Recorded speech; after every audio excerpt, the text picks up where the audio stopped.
think about that person. Where are they? Who are they? What's on their mind? What are they needing right now? Get clear. It doesn't have to be in the subtitle, but you gotta know it.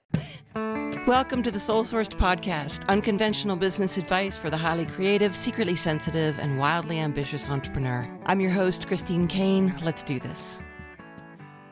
Welcome, friends. We are on, let's see if Christine can remember the episode number.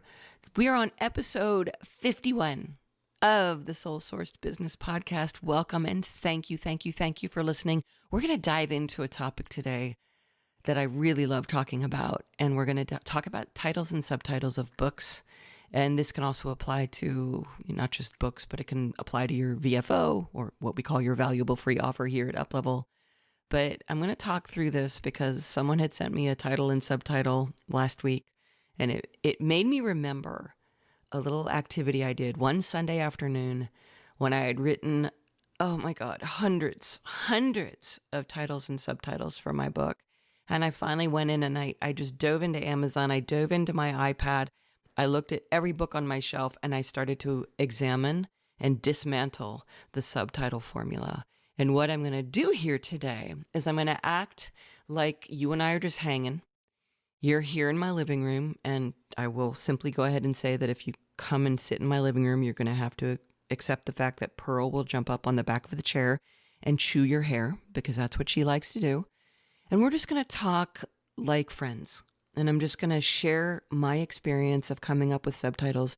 And I'm going to share my research from this one Sunday where I went through and analyzed subtitles and titles and what worked. And I'm not going to present myself as an expert. Okay. That's the key thing, is this is not me teaching you on what to do. Part of that is because I did that afternoon because I was so tired of going to blog posts and articles and talking to my publisher and agent and hearing people act like they knew exactly what you should do, and as if there was one formula that could guarantee success. And it just all got me very flustered. And I found myself writing very false, imitation-like subtitles for my book and finding myself in that pit of inauthenticity, which is, to me, one of the worst places you end up. But it's often a good place to catalyze yourself out of. So with that said, before we get started, I want to thank you guys for listening. And I want to, we're coming up on a year of being at this podcast. And some of you have gone and left some beautiful reviews, and I want to just do a shout out. Jeff Mikado, thank you for your very sweet comments. He wrote, Christine's podcasts are always a welcome revelation. Her insights resonate so strongly with me, and she offers a fistful of specific and actionable advice I can use to level up my business. It's never sugar-coated, but always sweet, if that makes sense. And I really appreciate that. Thank you so much, Jeff. I love that. And Roxanne Dyer, she wrote about episode 36, which was the one on believing you're worth what you charge.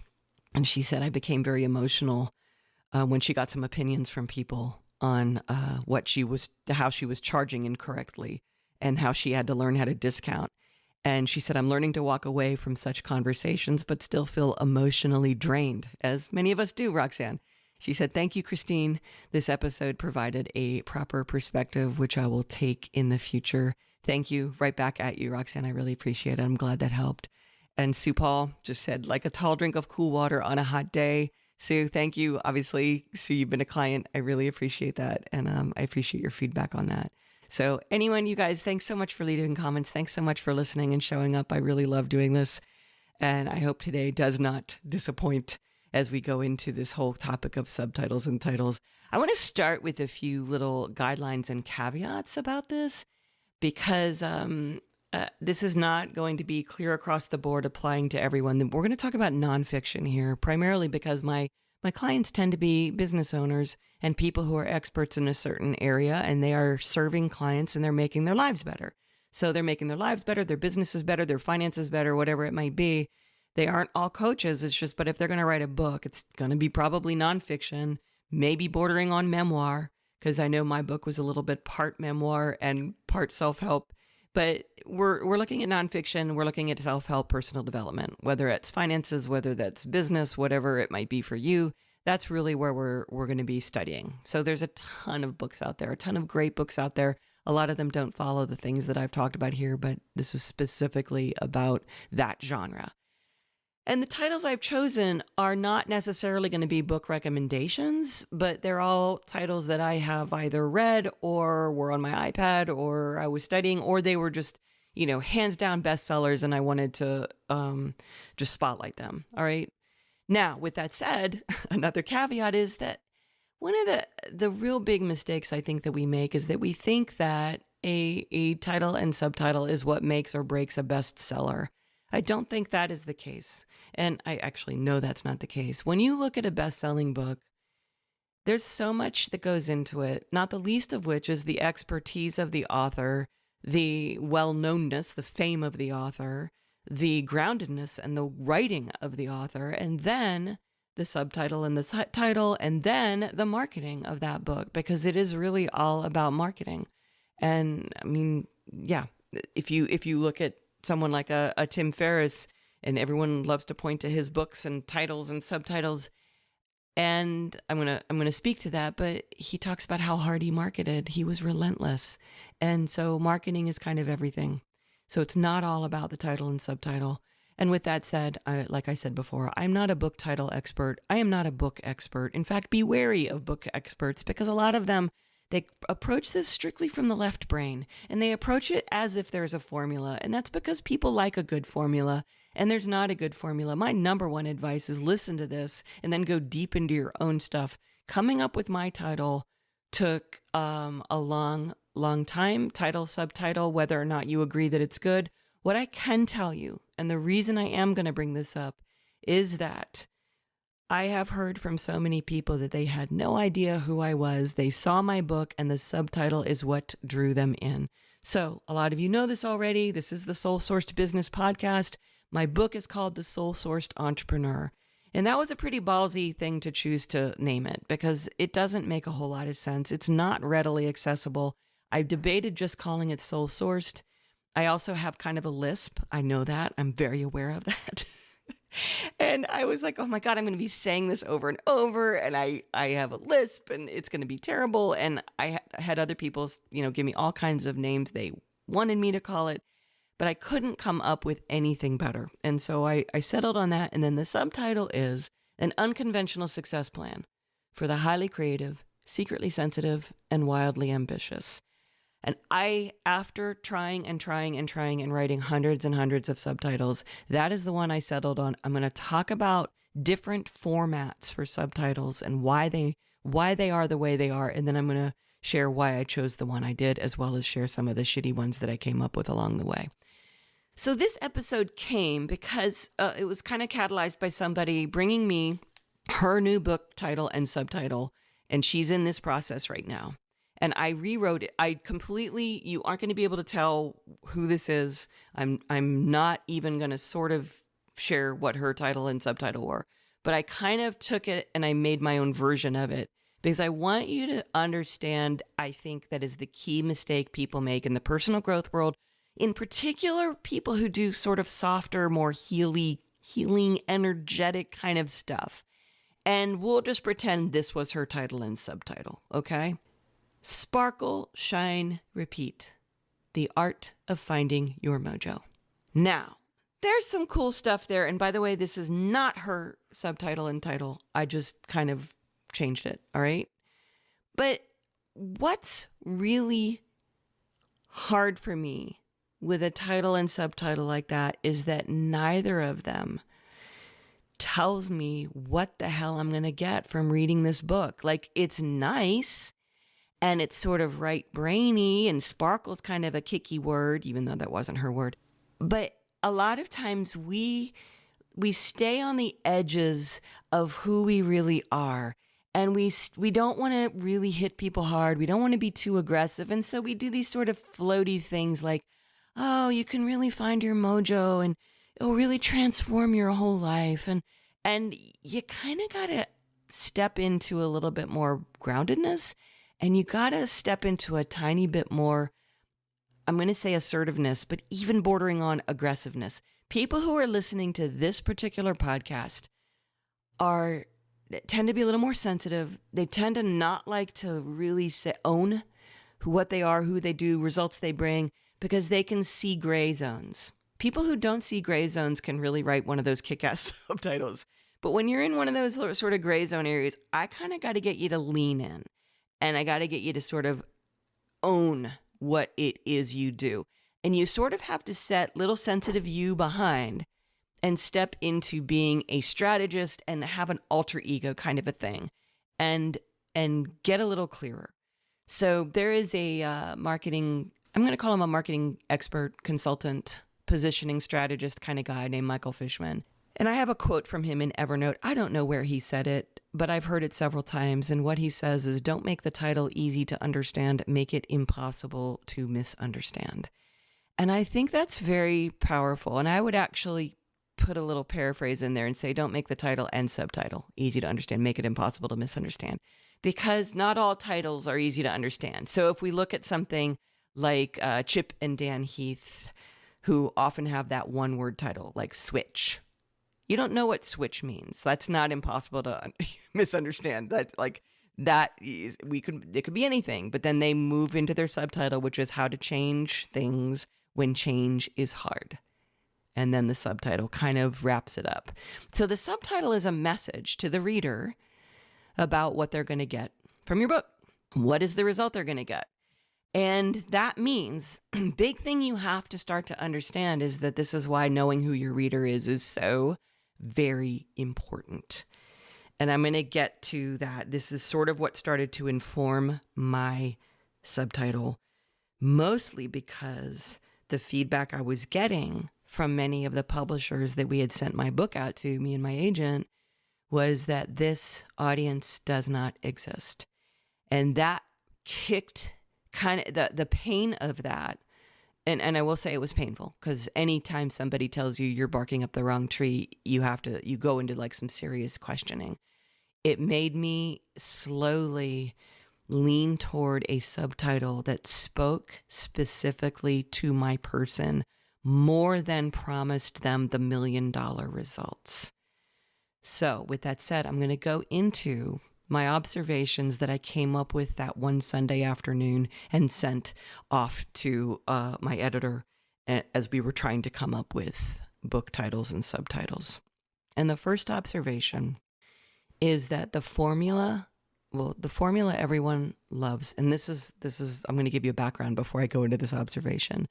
The background is that if you go to any kind of book publishing seminar, if you talk to any agent, if you talk to any publisher, there is going to be a point where inevitably someone is going to tell you that the very best subtitle of all time was from the 4-Hour Workweek, which goes, escape 9 to 5, live anywhere you want, and join the new rich. And I had heard that from so many people who just get so like all these, and it's typically guys, and they get all excited and they're like, you know what the best subtitle is of all time? And I just want to go, Tim Ferriss. And it's like, oh, like you already knew. Of course I knew, because everyone talks about it. And so the formula there for the 4-Hour Workweek is that we're talking about the thing you don't want, and then you counter it with the thing your reader does want. And so the thing you want to do, even if you don't use a subtitle like this, is you want to ask yourself, what is one big, huge thing the reader needs to or gets to leave behind or stop doing because of reading your book? And then if you choose to make that into your subtitle, you want to make sure that they want to stop doing that one thing or leave it behind enough that it goes in the subtitle. Obviously, I didn't do that, but it's never the only subtitle. You're never just going to say escape 9 to 5, for instance. It is probably the most relied upon formula for subtitles out there. Some people do it well. Some people don't do it very well. I'm going to give some examples that I like, that I do think work. But for now, what you want to note is that it's what are you eliminating for people? What do they get to let go of? What do they not want to do? So obviously, the example I gave, 4-Hour Workweek, is escape 9 to 5. If we go into Brene Brown, who everyone loves, her books are great. The Gifts of Imperfection, Her subtitle begins with let go of who you think you're supposed to be. That's the thing that they're letting go of, who you think you're supposed to be. Similarly, in Girl Wash Your Face, which I have not read, but obviously was a phenomenon, kind of a book. But her subtitle is Stop Believing the Lies About Who You Are. That's not the only one. That's the first part of that formula. It's the thing you're leaving behind.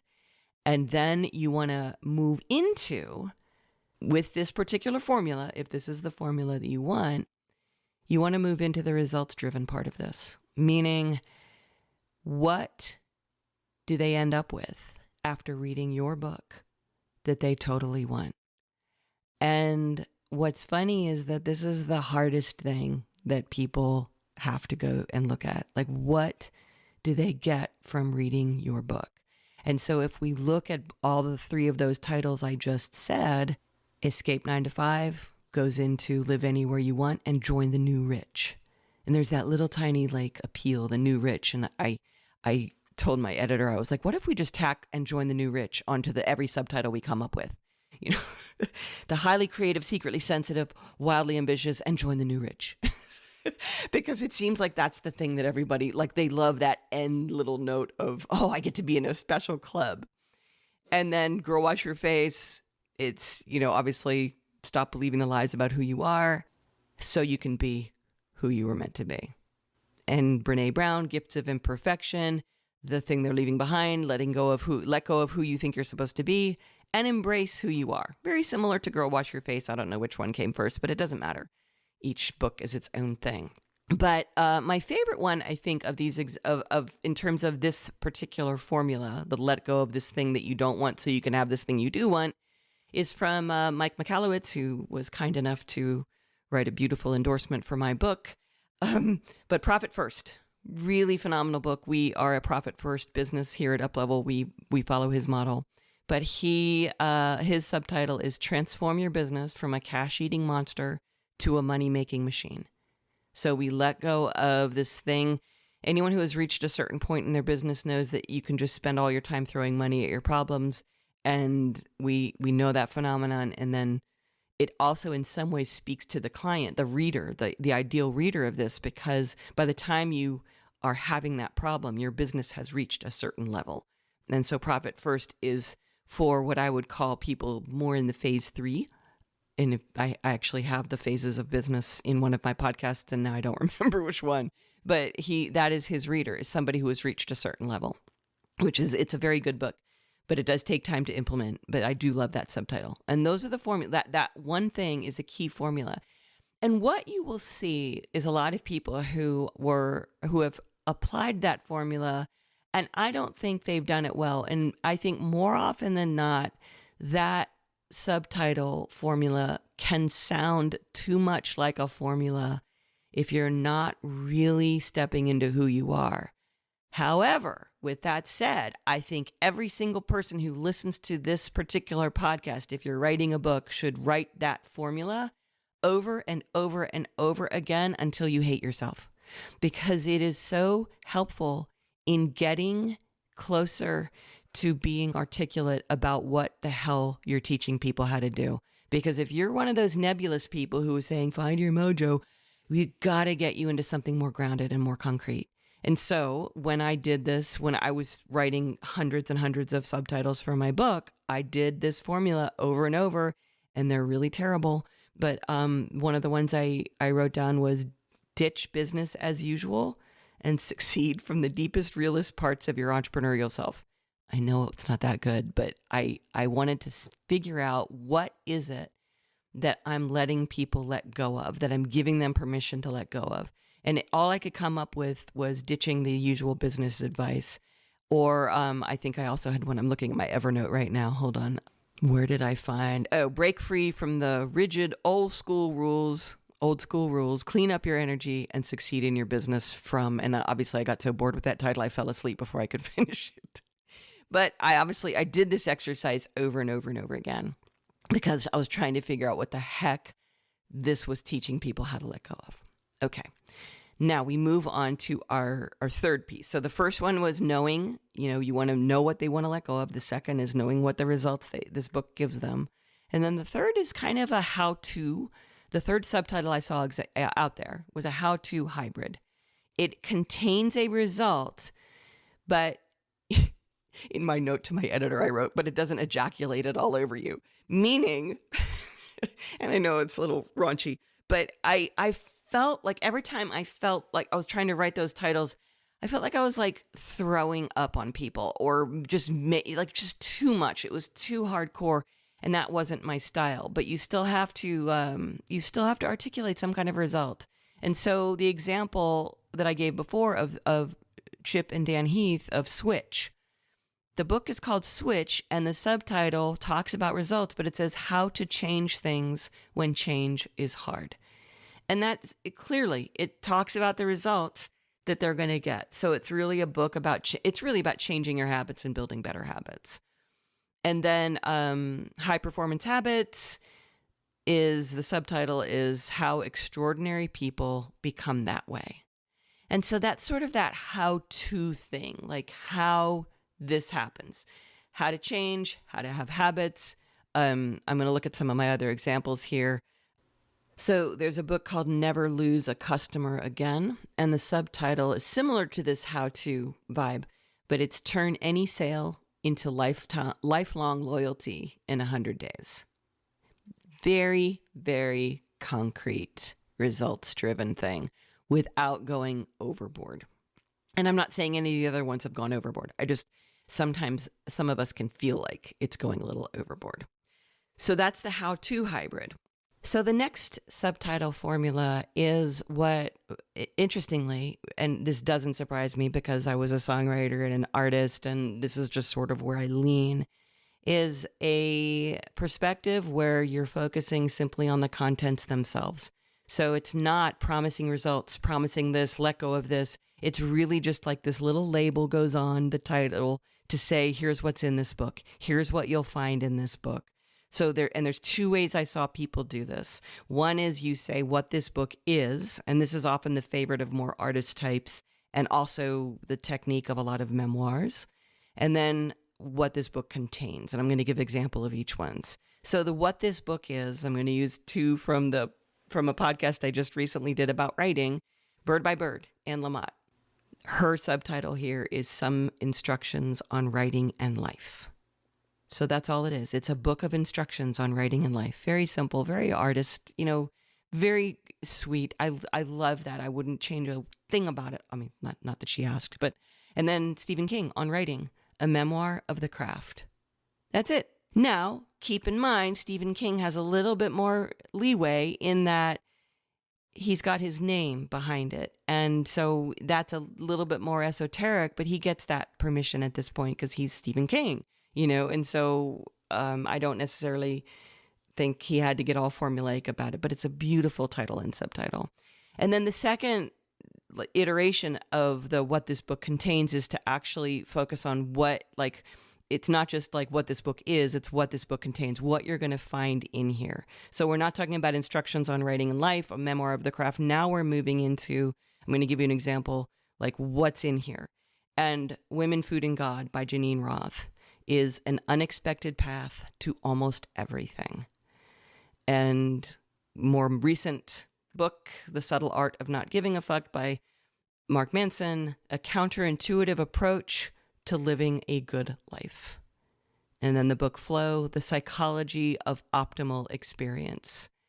And one of my favorite books, Deep Work, Rules for Focused Success in a Distracted World. So that, I really love that model. And I actually I did a little bit of that because this is where I started to realize since most of the books I love were this model, like what this contains in it, I went with this, meaning an unconventional success plan. I did not promise $1 million because I don't like promising $1 million. I did not promise, unending orgasms and pie and all that kind of stuff. I just called it what it is, an unconventional success plan. So that's once I started to dismantle and I realized this was the model I loved, this is where I went with, was this particular way of doing it, like focusing on the contents themselves and what this contains. And I'm going to add in my own little thinking here so you can see where I went. Because people said my audience didn't exist, I decided to name who would benefit from this unconventional success plan. And that's when I brought in it took forever to come up with these 3 words: the highly creative, secretly sensitive, wildly ambitious.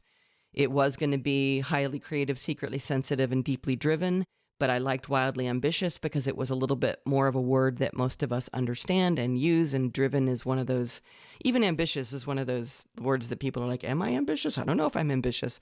But I wanted to speak to the person. I wanted to know that this was a success plan for that person. And that's why I did that. So that's my thinking. The next subtitle example formula I could see was what I called the why subtitle.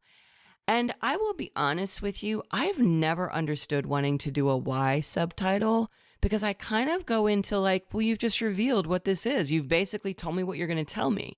So I'm kind of like, who cares? Or write a blog post if you want to share this. Don't waste a whole book on this. And some of these are bestsellers. So clearly I am not correct in my thinking here. So for instance, The Power of Moments, another giant New York Times bestseller. The subtitle is Why Certain Experiences Have Extraordinary Impact.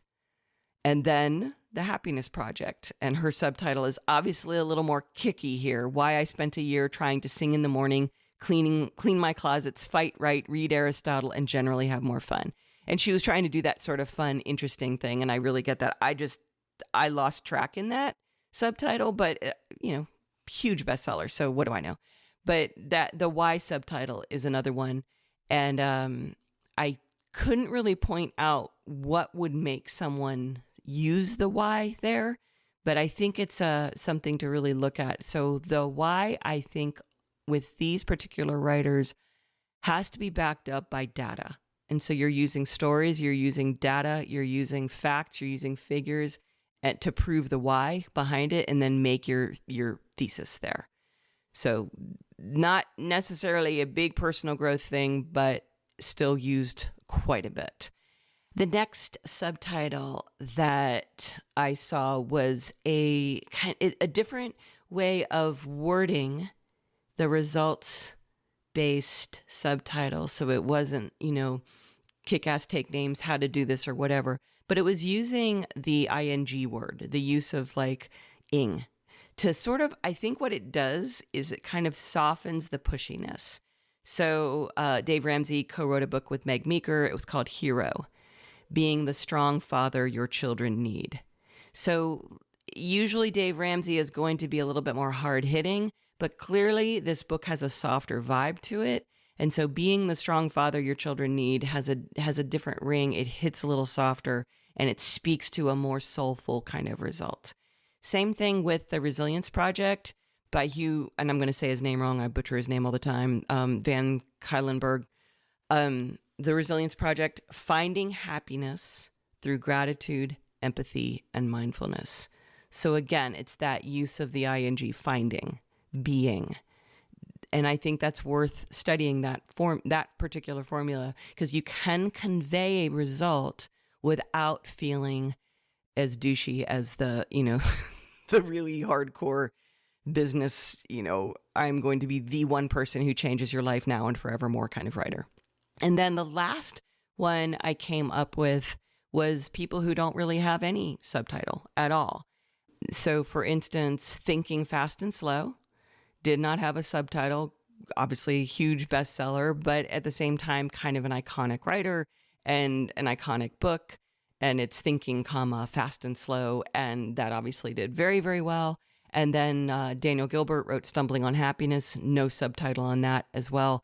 And Glennon Doyle, who everyone loved, Untamed. And I will say with Glennon Doyle, she had reached, again, iconic status to where Untamed, she didn't need anything else at that point. She was ready to just rock on and go into her, world domination with her book. So whenever somebody says to me, like when they want to, if I say something like this and then they want to fight me on subtitles and they want to do something really out there and that doesn't really say much, they'll bring something like a Glennon Doyle book to me and say, she did it. And I always want to say, look at the context of every single author. Look at what they're doing here.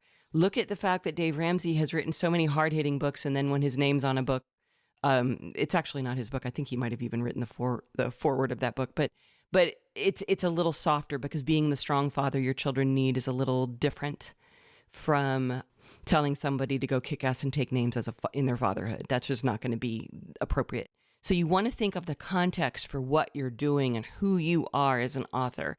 In my particular instance, I knew who I was as an author. I knew I had that artist side of myself. I know I'm not the kind of person who strangles people into like going and getting results no matter what. I'm not a hard hitter. I'm clear, but I'm not a hard hitter.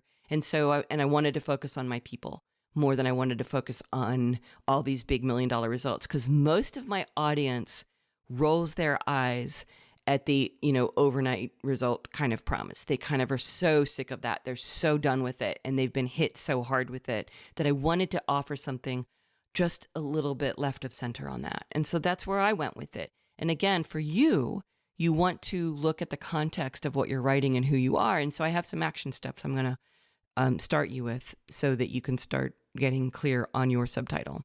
First thing is, when you are writing any kind of subtitle or title, I give my clients this kind of assignment all the time. Come up with at least 25 titles. Or if it's a subtitle, come up with at least 25 subtitles. And this starts to take your brain and open it up and kick doors open. And these are bad subtitles, bad things that you've written. And like, for example, I'm back on my Evernote where I did the secret rules of energy that create business success. Soul sourced, the energy, power, and mindset of true business success. From isolated business owner to masterful, and I fell asleep after I wrote that. Like, I just wrote a ton of titles and subtitles. So you want to just make a ginormous list of those. The second thing I want you to do, your action steps, is to make a list of exactly who your book is for. And if you go, well, it's for everyone, then you haven't done the deep work of marketing. You need to speak to exactly who this book is for. And that's a list of demographics. It's like, make an avatar. Describe this person. What is she feeling like when she finds your book? What does he feel like when he sees your book? Where are they at? Like, get as clear and clean as possible about that person so that when they see it, they light up. So when we've opened up the doors of Uplevel Cafe, I may have said this already, but when we've got new people in Uplevel Cafe right now, uplevelcafe.com, you can go see what that is. And as people have joined, they have posted that my book is what introduced them to me. And some of them wrote specifically about the subtitle. So think about that person. Where are they? Who are they? What's on their mind? What are they needing right now? Get clear. It doesn't have to be in the subtitle, but you gotta know it.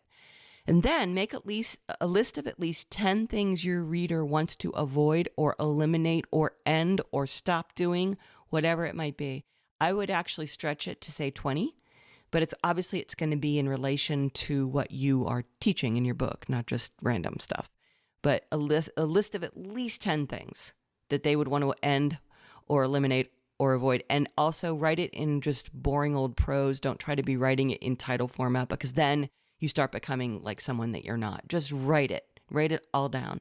And then make a list of things your reader dreams of, whether it's having, being, or doing, that they're going to get from reading your book. And get clear and write, I would say at least 25 ways of saying that. And it could be multiple things. But the clearer you are, the more you go into this, the clearer you're going to start to get, because this is the key thing, you guys. Your business is what teaches you what you need right now. Your life is what's unfolding your wisdom. You don't need me. I'm glad you're here and I love that. But all of the things about you and your context and your writing are going to teach you what this needs to be. The challenge is most people stop when they get scared, or they get stopped when it feels unclear, or they stop when they're overwhelmed and then they go curl up in a ball. That's the call to sit a little bit longer and go a little bit deeper, because to write any work of art, anything you're creating or putting out there, it takes time. And it's really your path to growth. So it's worth being with it and finding something that you start to know when you're on to that title or subtitle. It starts to be felt inside of you. Like, I think I'm onto something. I think I'm onto something. And it'll start to feel more real and more grounded. And then bring it out into the world, bring out several options, talk to people who are trusted. The other thing I would advise you to do is not bring it to just like your next door neighbor or your sister who has a cubicle job or whatever it might be, unless she's just a brilliant copywriter or something like that. Because someone who just sort of goes, yeah, that's cool. They have to really be able to think on different levels when they see it and know that this is who you're talking to. They need to know how a marketer thinks, how it's going to look on Amazon. All those kinds of things start to become considerations. But this is our conversation. I was rambly, as promised, and you were sitting in my living room talking with me. So we are going to close with that. Those are your assignments. Good luck with your book writing. Thank you so much for listening. Go to uplevelcafe.com. Check out what we're doing in there. It's a great little community, and we're just getting rolling. You guys, thank you so much. I'll see you next week. All in all, this is just a Friday night in one lifetime. And even though I try, I'm on the wrong side tonight. All alone, thinking there's 1,000 girls who are just like me. Yeah, just like me.